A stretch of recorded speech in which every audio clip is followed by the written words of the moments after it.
demais pessoas que assistem a nossa sessão, bom dia. Na próxima quinta-feira, depois de amanhã, às 10h30 da manhã, nós vamos ter uma audiência aqui nessa casa que eu penso que vai ter bastante gente. Porque nós vamos tratar da zona portuária de Pelotas, a região do Porto, essa que a Câmara, inclusive, se não é exatamente da zona portuária, está colada na zona portuária. Considerando zona portuária, o porto e uma distância de residências e outras atividades que circundam o porto, né? Embora Pelotas não seja uma cidade marítima, nem tenha hoje nenhuma tradição de porto, nós temos um porto que funciona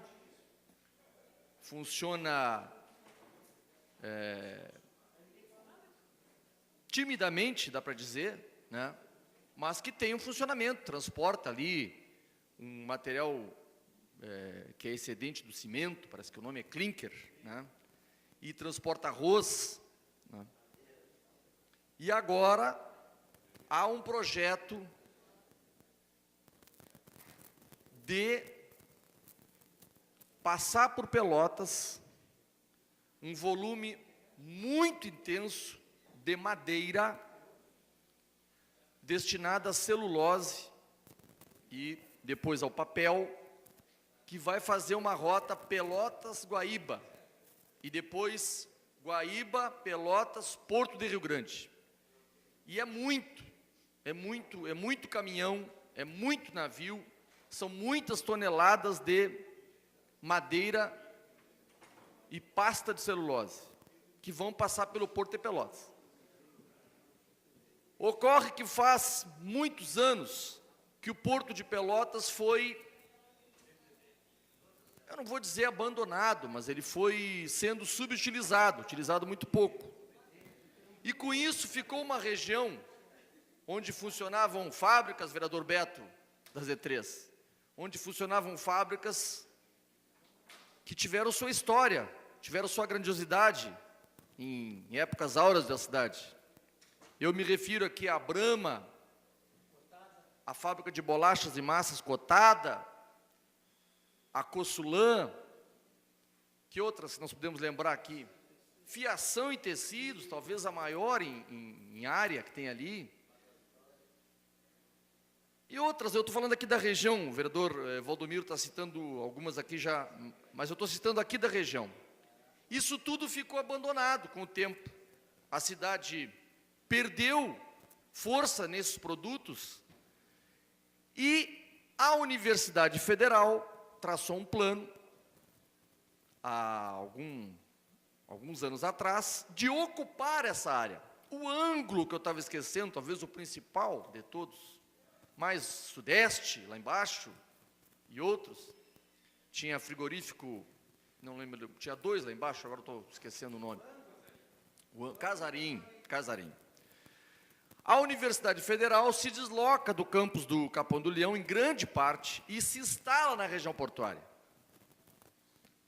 Então, o que era uma região portuária virou quase que uma cidade universitária, porque ali já está a Universidade Católica e alguns colégios importantes da cidade. Tinha ali o Santa Margarida, tem o São José e outras escolas estaduais e municipais, enfim. Mas a região que era portuária se transformou numa cidade estudantil, uma cidade universitária. Essa região aqui, uma zona universitária. Bom, agora com a reativação do porto, e essa preocupação eu já tenho há alguns anos. Quando a universidade foi para ali, eu procurei os técnicos lá, eu lembro que falei com o Guto King, falei com a atual secretária, Josiane, disse, olha, vamos tratar de fazer um plano de ocupação daquela região, porque se um dia o porto voltar a ter carga, vai ter um conflito. Como é que nós vamos compatibilizar 100, 200, fala-se em 300 caminhões por dia na zona do porto, com unidades da universidade ali, com colégios? Como é que nós vamos compatibilizar isso?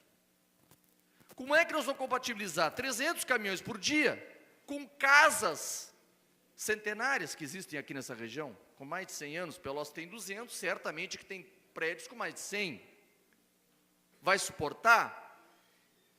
Pergunto, existe tecnologia capaz de construir um caminho para caminhões e que não vai abalar essas casas? Eu estou falando a forma de pergunta, porque eu não estou afirmando que não tenha. É possível uma obra capaz de tirar os caminhões da BR, ali a 392, de Rio Grande, e os caminhões irem até o porto sem causar muito dano, sem tornar esse conflito maior? A cidade é feita de conflitos. Não há como a gente pensar que não, toda a cidade tem o pedestre, conflita com o carro conflita com o ônibus, todos com a bicicleta, tem mais a moto, se tiver trem, conflita com o trem. Por quê? Porque todo mundo quer passar. O caminhão quer passar, o pedestre também quer, a universidade quer se expandir, o porto quer exportar, o fazendeiro tem que vender, a indústria tem que fabricar, e isso desemboca, às vezes, num porto, né? Ocorre que Pelotas cresceu sem um planejamento mais focado. Então, o que era um porto e o que é um porto, nunca deixou de ser porto, foi ocupado por uma universidade. E agora? E agora como é que fica? Que ninguém imagine que esses investimentos vão ser abandonados. Eu não acredito nisso. Eu honestamente não acredito que como é que é o nome da empresa? Celulose Rio-Grandense, que adquiriu 100 mil hectares aqui na região. Olha o que eu estou falando. 100 mil hectares que foram plantados pela Votorantim, que depois mudou de nome, virou Fibria, que abandonou tudo isso aqui, agora foi adquirido pela Celulose Rio-Grandense. E mais 150 mil hectares dos arrendatários. Olha a quantidade de números que eu estou colocando aqui. Eu já falei 250 mil hectares. Vai para o porto. Nós vamos discutir isso aqui na quinta-feira de manhã. Mas é claro que isso aqui vai ser um primeiro encontro, digamos, depois desse grau de apresentação de um projeto de desvio da estrada que vai entrar ali se for efetivado, vai entrar pela Gonçalves Chaves.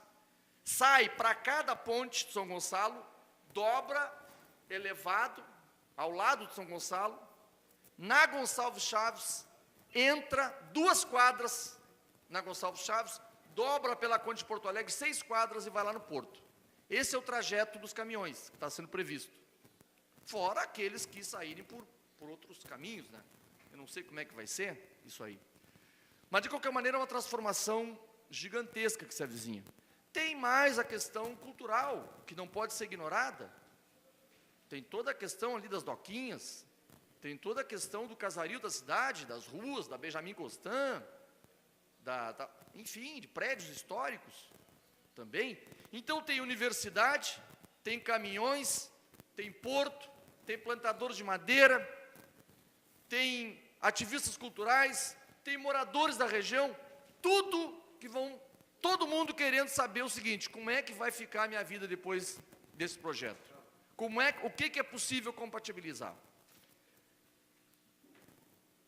Audiências públicas não são momentos de definição, são momentos de audiência, de ouvir. A audiência é para eu dizer o que eu penso e para ouvir o que os outros pensam. E, claro, influenciar. Mas a audiência não vota, a audiência não decide, a audiência não delibera. A audiência não substitui outros movimentos. Que não venham para cá as pessoas achando que vão chegar aqui e vão dizer: olha, não. É um momento de influenciar, claro, é um momento de falar alto, em nome dos seus interesses, daquilo que acreditam, óbvio. Mas esse processo, eu acho que a gente vai ter que tratar com muito cuidado. E terminando, o dilema histórico entre o desenvolvimento, né, e seus impactos ambientais, sociais, etc. O velho dilema entre a economia e a ecologia. São essas coisas, né? quando tu faz uma atividade em algum lugar, tu vai impactar, tu vai transformar. E aí tu vai mexer com alguns interesses daquele lugar. Então nós temos que ter capacidade de, como parlamento, ouvir todo mundo. Num primeiro momento, eu pretendo não tomar partido. Devo dizer que essa audiência pública já estava planejada por iniciativa do vereador Marcola, bancada do PT, vereador Ricardo Santos e vereador Ornel, mas em função do processo eleitoral que havia, nós achamos melhor não mexer naquilo, porque poderia, enfim, interferir, né?